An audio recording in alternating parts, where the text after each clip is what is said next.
Actually, Roosevelt did very little to interfere in the growing monopolization of American industry by the bankers and their surrogates. For example, Roosevelt supposedly broke up the Standard Oil monopoly, but it wasn't really broken at all. It was merely divided into 7 corporations, all still controlled by the Rockefellers. The public was aware of this thanks to political cartoonists like Thomas Nast, who referred to the bankers as the money trust. By 1907, the year after Teddy Roosevelt's re-election, Morgan decided it was time to try for a central bank again. Using their combined financial muscle, Morgan and his friends were secretly able to crash the stock market. Thousands of small banks were vastly overextended. Some had reserves of less than 1% thanks to the fractional reserve principle. Within days, bank runs were commonplace across the nation. Now Morgan stepped into the public arena and offered to prop up the faltering American economy by supporting failing banks with money he manufactured out of nothing. It was an outrageous proposal, far worse than even fractional reserve banking, but Congress let him do it. Morgan manufactured $200 million worth of this completely reserveless private money and bought things with it, paid for services with it, and sent some of it to his branch banks to lend out at interest. His plan worked. Soon, the public regained confidence in money in general and quit hoarding their currency. But as a result, banking power was further consolidated into the hands of a few large banks. By 1908, the panic was over, and Morgan was hailed as a hero by the president of Princeton University, a man by the name of Woodrow Wilson. All this trouble could be averted if we appointed a committee of 6 or 7 public-spirited men like J.P. Morgan to handle the affairs of our country. Economics textbooks would later explain that the creation of the Federal Reserve System was the direct result of the panic of 1907. Quote, "With its alarming epidemic of bank failures, the country was fed up once and for all with the anarchy of unstable private banking," close quote. But Minnesota Congressman Charles A. Lindbergh Sr., the father of the famous aviator Lucky Lindy, later explained that the panic of 1907 was really just a scam. Those not favorable to the money trust could be squeezed out of business and the people frightened into demanding changes in the banking and currency laws which the money trust would frame.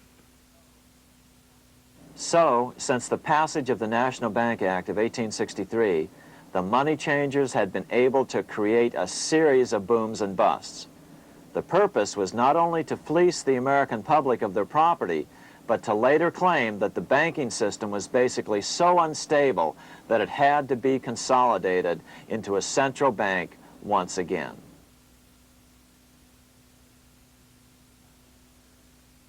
After the crash, Teddy Roosevelt, in response to the panic of 1907, signed into law a bill creating something called the National Monetary Commission. The commission was to study the banking problem and make recommendations to Congress. Of course, the commission was packed with Morgan's friends and cronies. The chairman was a man named Senator Nelson Aldrich from Rhode Island. Aldrich represented the Newport, Rhode Island homes of America's richest banking families.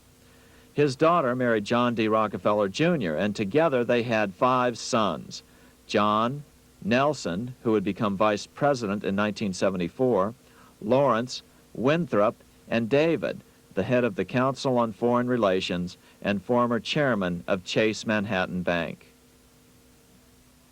As soon as the National Monetary Commission was set up, Senator Aldrich immediately embarked on a 2-year tour of Europe, where he consulted at length with the private central bankers in England, France, and Germany. The total cost of his trip alone to the taxpayers was $300,000, an astronomical sum in those days. Shortly after his return, on the evening of November 22nd, 1910, some of the wealthiest and most powerful men in America boarded Senator Aldrich's private rail car and in the strictest secrecy journeyed to this place, Jekyll Island, off the coast of Georgia.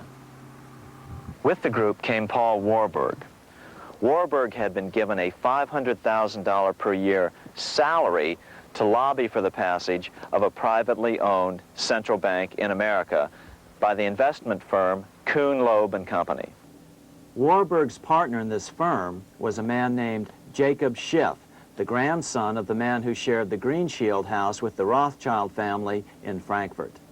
Schiff, as we'll find out later, was in the process of spending $20 million to finance the overthrow of the Tsar in Russia. These three European banking families, the Rothschilds, the Warburgs, and the Schiffs, were interconnected by marriage down through the years, just as their American banking counterparts, the Morgans, Rockefellers, and Aldriches were. Secrecy was so tight that all 7 primary participants were cautioned to use only first names to prevent servants from learning their identities. Years later, one participant, Frank Vanderlip, president of National City Bank of New York and a representative of the Rockefeller family, confirmed the Jekyll Island trip in a February 9, 1935 edition of the Saturday Evening Post. I was as secretive, indeed as furtive as any conspirator. Discovery, we knew, simply must not happen, or else all our time and effort would be wasted. If it were to be exposed that our particular group had got together and written a banking bill, that bill would have no chance whatever of passage by Congress. The participants came here to figure out how to solve their major problem, how to bring back a privately owned central bank. But there were other problems that needed to be addressed as well. First of all, the market share of the big national banks was shrinking fast. In the first 10 years of the century, the number of U.S. banks had more than doubled to over 20,000. By 1913, only 29% of all banks were national banks, and they held only 57% of all deposits. As Senator Aldrich later admitted in a magazine article, Before passage of this act, the New York bankers could only dominate the reserves of New York. Now, we are able to dominate the bank reserves of the entire country. therefore, something had to be done to bring these new banks under their control. As John D. Rockefeller put it, quote, "Competition is sin," close quote. Secondly, the nation's economy was so strong that corporations were starting to finance their expansions out of profits instead of taking out huge loans from large banks. In the first 10 years of the new century, 70% of corporate funding came from profits. In other words, American industry was becoming independent of the money changers, and that trend had to be stopped. All the participants knew that these problems could be hammered out into a workable solution, but perhaps their biggest problem was a public relations problem, the name of the new bank.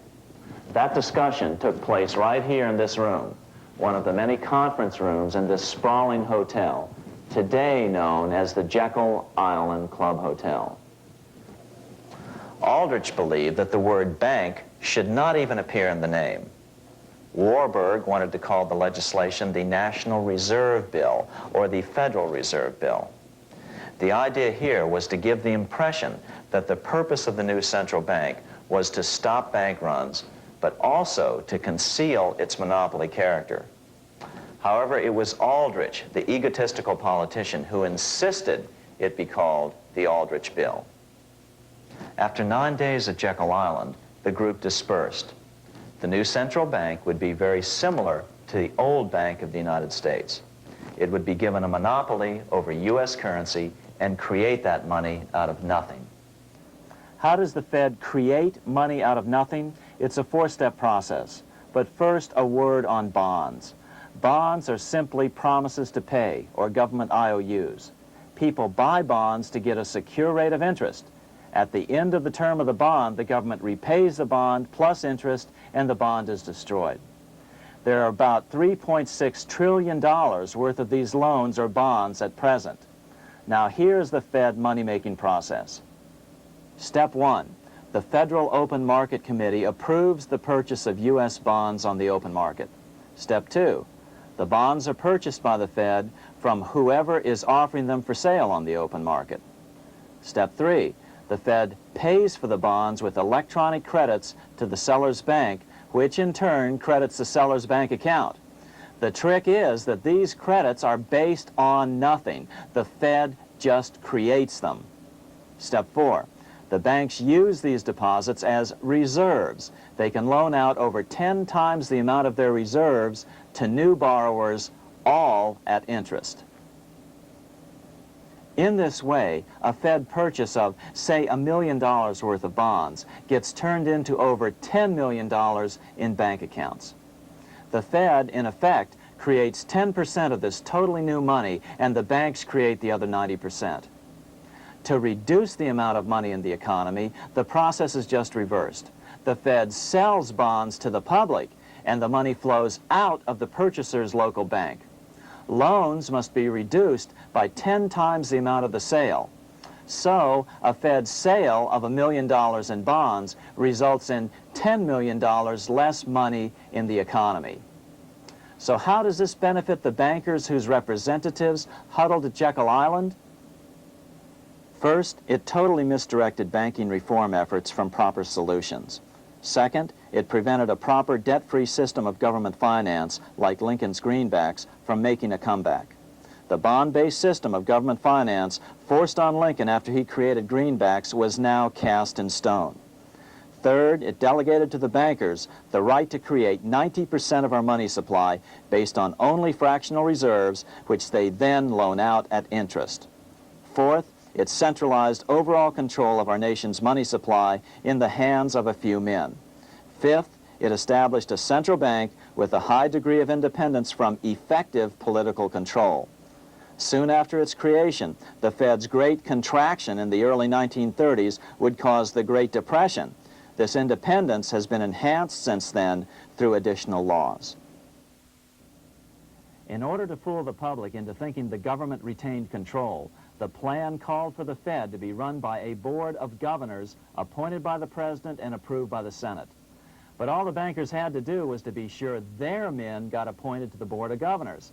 That wasn't hard. Bankers have money, and money buys influence over politicians.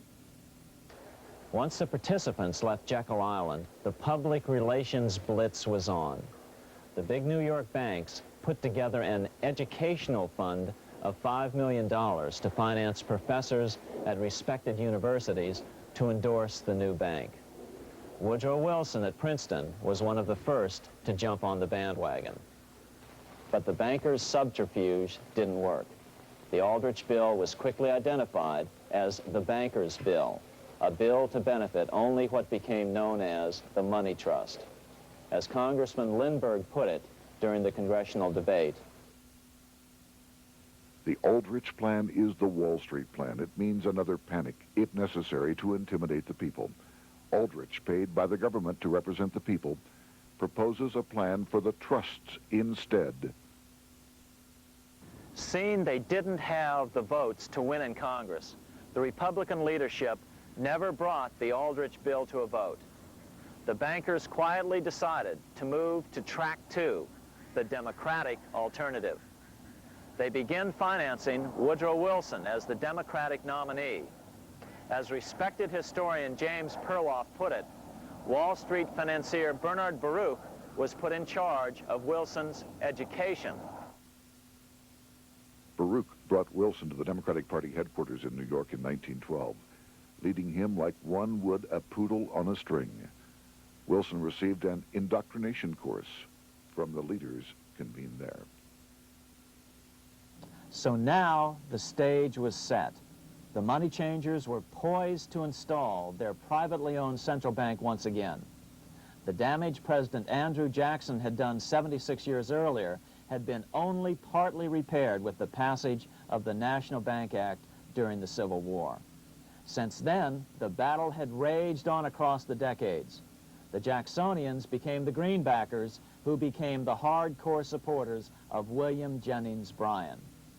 With Bryan leading the charge, these opponents of the money changers, ignorant of Baruch's tutelage, now threw themselves behind Democrat Woodrow Wilson.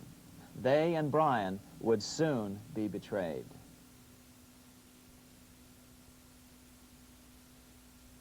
During the presidential campaign, the Democrats were careful to pretend to oppose the Aldrich bill. As Representative Lewis McFadden, himself a Democrat, as well as chairman of the House Banking and Currency Committee, explained it 20 years after the fact. The Aldrich bill was condemned in the platform. When Woodrow Wilson was nominated, the men who ruled the Democratic Party promised the people that if they were returned to power, there would be no central bank established here while they held the reins of government. 13 months later, that promise was broken, and the Wilson administration, under the tutelage of those sinister Wall Street figures who stood behind Colonel House, established here in our free country the worm-eaten, monarchical institution of the King's Bank, to control us from the top downward and to shackle us from the cradle to the grave. Once Wilson was elected, Morgan, Warburg, Baruch, and company advanced a new plan, which Warburg named the Federal Reserve System.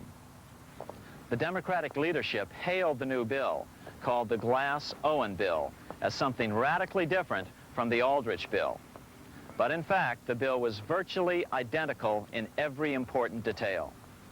In fact, so vehement were the Democratic denials of similarity that Paul Warburg, the father of both bills, had to step in to reassure his paid friends in Congress that the two bills were virtually identical. Brushing aside the external differences affecting the shells, we find the kernels of the two systems very closely resembling and related to one another. But that admission was for private consumption only.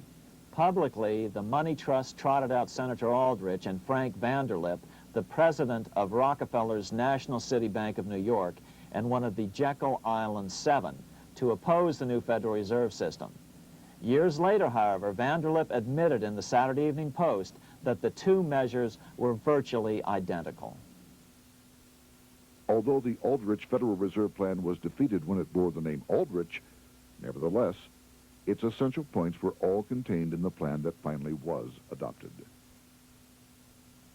As Congress neared a vote, they called Ohio attorney Alfred Crozier to testify.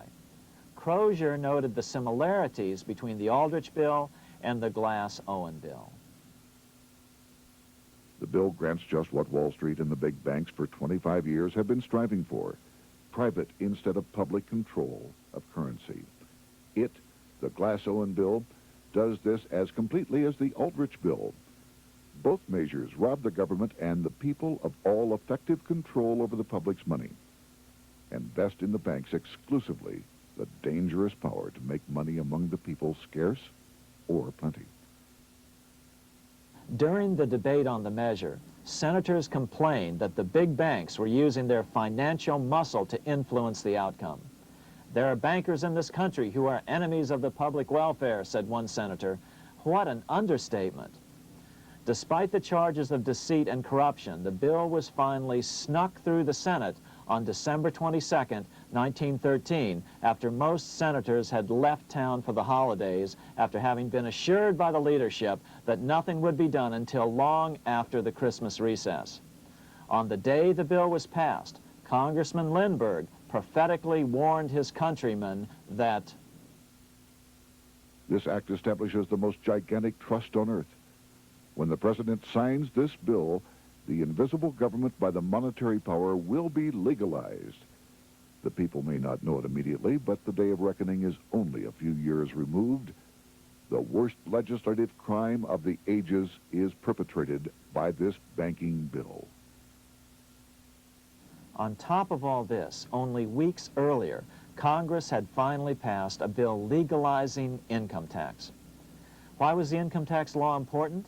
Because bankers finally had in place a system which would run up a virtually unlimited federal debt. How would the interest on this debt be repaid? Never mind the principal. Remember, a privately owned central bank creates the principal out of nothing. The federal government was small then. Up to then, it had subsisted merely on tariffs and excise taxes. No, just as with the Bank of England, the interest payments had to be guaranteed by direct taxation of the people. The money changers knew that if they had to rely on contributions from the states, eventually the individual state legislatures would revolt and either refuse to pay the interest on their own money or at least bring political pressure to bear to keep the debt small. It is interesting to note that in 1895, the Supreme Court had found a similar income tax law to be unconstitutional. The Supreme Court even found a corporate income tax law unconstitutional in 1909. As a result, Senator Aldrich hustled a bill for a constitutional amendment allowing income tax through the Congress. The proposed 16th Amendment to the Constitution was then sent to the state legislatures for approval. But some critics claim that the 16th Amendment was never ratified by the necessary 3/4 of the states. In other words, the 16th Amendment may not be legal. But the money changers were in no mood to debate the fine points. By October of 1913, Senator Aldrich had hustled the income tax bill through Congress. Without the power to tax the people directly and bypass the states, the Federal Reserve Bill would be far less useful to those who wanted to drive America deeply into their debt. A year after the passage of the Federal Reserve Bill, Congressman Lindbergh explained how the Fed created what we have come to call the business cycle and how they use it to their advantage. To cause high prices, all the Federal Reserve Board will do will be to lower the rediscount rate, producing an expansion of credit and a rising stock market. Then, when businessmen are adjusted to these conditions, it can check prosperity in mid-career by arbitrarily raising the rate of interest. It can cause the pendulum of a rising and falling market to swing gently back and forth by slight changes in the discount rate, or cause violent fluctuations by a greater rate variation. And in either case, it will possess inside information as to financial conditions and advanced knowledge of the coming change, either up or down. This is the strangest, most dangerous advantage ever placed in the hands of a special privileged class by any government that ever existed. The system is private, conducted for the sole purpose of obtaining the greatest possible profits from the use of other people's money. They know in advance when to create panics to their advantage. They also know when to stop panic. Inflation and deflation work equally well for them when they control finance. Congressman Lindbergh was correct on all points. What he didn't realize was that most European nations had already fallen prey to the central bankers decades or centuries earlier. But he also mentions the interesting fact that only 1 year later, the Fed had cornered the market in gold. This is how he put it, quote, "Already, the Federal Reserve banks have cornered the gold and gold certificates," close quote. But Congressman Lindbergh was not the only critic of the Fed. Congressman Lewis McFadden, the chairman of the House Banking and Currency Committee from 1920 to 1931, remarked that the Federal Reserve Act brought about a superstate controlled by international bankers and international industrialists acting together to enslave the world for their own pleasure. Notice how McFadden saw the international character of the stockholders of the Federal Reserve. Another chairman of the House Banking and Currency Committee in the 1960s, Wright Patman from Texas, put it this way. In the United States today, we have in effect two governments. We have the duly constituted government, then we have an independent, uncontrolled, and uncoordinated government in the Federal Reserve System, operating the money powers which are reserved to Congress by the Constitution. Even the inventor of the electric light, Thomas Edison, joined the fray in criticizing the system of the Federal Reserve. If our nation can issue a dollar bond, it can issue a dollar bill. The element that makes the bond good makes the bill good also. The difference between the bond and the bill is the bond lets money brokers collect twice the amount of the bond and an additional 20%, whereas the currency pays nobody but those who contribute directly in some useful way. It is absurd to say that our country can issue $30 million in bonds and not $30 million in currency. Both are promises to pay. But one promise fattens the usurers, and the other helps the people. 3 years after the passage of the Federal Reserve Act, even President Wilson began to have second thoughts about what had been unleashed during his first term in office. We have come to be one of the worst ruled, one of the most completely controlled governments in the civilized world, no longer a government of free opinion, no longer a government by a vote of the majority, but a government by the opinion and duress of a small group of dominant men. Some of the biggest men in the United States in the field of commerce and manufacture are afraid of something.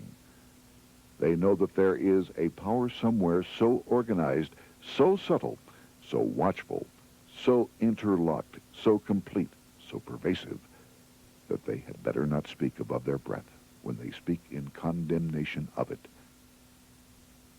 Before his death in 1924, President Wilson realized the full extent of the damage he had done to America when he confessed, "I have unwittingly ruined my government."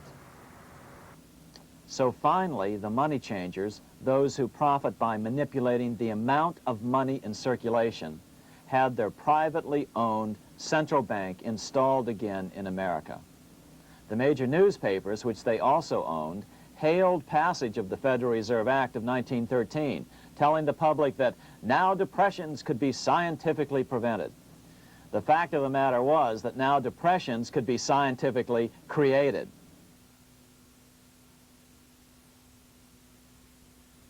Power was now centralized to a tremendous extent. Now it was time for a war, a really big war. In fact, the First World War. Of course, to the central bankers, the political issues of war don't matter nearly as much as the profit potential, and nothing creates debts like warfare. England was the best example at that time. During the 119-year period between the founding of the Bank of England and Napoleon's defeat at Waterloo, England had been at war for 56 years, and much of the remaining time she'd been preparing for war. In World War I, the German Rothschilds loaned money to the Germans, the British Rothschilds loaned money to the British, and the French Rothschilds loaned money to the French. In America, J.P. Morgan was the sales agent for war materials to both the British and the French. In fact, 6 months into the war, Morgan became the largest consumer on earth, spending $10 million a day. His offices here at 23 Wall Street were mobbed by brokers and salesmen trying to cut a deal. In fact, it got so bad that the bank had to post guards at every door and at the partners' homes as well. Many other New York bankers made out as well from the war. President Wilson appointed Bernard Baruch to head the War Industries Board. According to historian James Perloff, both Baruch and the Rockefellers profited by some $200 million during the war. But profits were not the only motive. There was also revenge. The money changers never forgave the czars for their support of Lincoln during the Civil War. Also, Russia was the last major European nation to refuse to give in to the privately owned central bank scheme. 3 years after World War I broke out, the Russian Revolution toppled the Tsar and installed the scourge of communism. Jacob Schiff of Kuhn Loeb and Company bragged from his deathbed that he had spent $20 million towards the defeat of the Tsar. Money was funneled from England to support the revolution as well. Why would some of the richest men in the world financially back communism, the system that was openly vowing to destroy the so-called capitalism that made them wealthy? Researcher Gary Allen explained it this way. If one understands that socialism is not a share of the wealth program, but is, in reality, a method to consolidate and control the wealth, then the seeming paradox of super-rich men promoting socialism becomes no paradox at all. Instead, it becomes logical, even the perfect tool of power-seeking megalomaniacs. Communism, or more accurately, socialism is not a movement of the downtrodden masses, but of the economic elite. As W. Cleon Skousen put it in his 1970 book, The Naked Capitalist, Power from any source tends to create an appetite for additional power. It was almost inevitable that the super-rich would one day aspire to control not only their own wealth, but the wealth of the whole world. To achieve this, they were perfectly willing to feed the ambitions of the power-hungry political conspirators who were committed to the overthrow of all governments and the establishments of a central worldwide dictatorship. but what if these revolutionaries get out of control and try to seize power from the super-rich? After all, it was Mao Zedong who in 1938 stated his position concerning power. Political power grows out of the barrel of a gun. The Wall Street, London axis elected to take the risk. The master planners attempted to control revolutionary communist groups by feeding them vast quantities of money when they obeyed, and contracting their money supply, or even financing their opposition if they got out of control. Lenin began to understand that although he was the absolute dictator of the new Soviet Union, he was not pulling the financial strings. Someone else was silently in control. The state does not function as we desired. The car does not obey. A man is at the wheel and seems to lead it, but the car does not drive in the desired direction. It moves as another force wishes.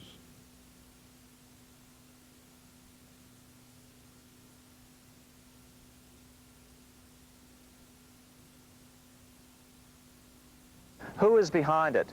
Representative Louis T. McFadden, the chairman of the House Banking and Currency Committee throughout the 1920s and into the Great Depression years of the 1930s, explained it this way.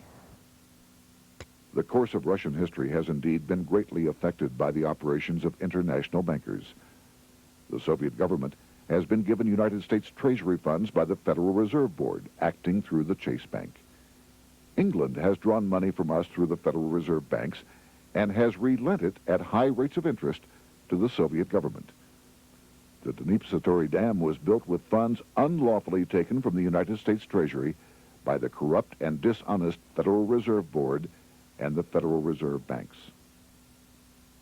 In other words, the Fed and the Bank of England, at the behest of the international bankers who controlled them, were creating a monster, one which would fuel 7 decades of unprecedented communist revolution, warfare, and most importantly, debt.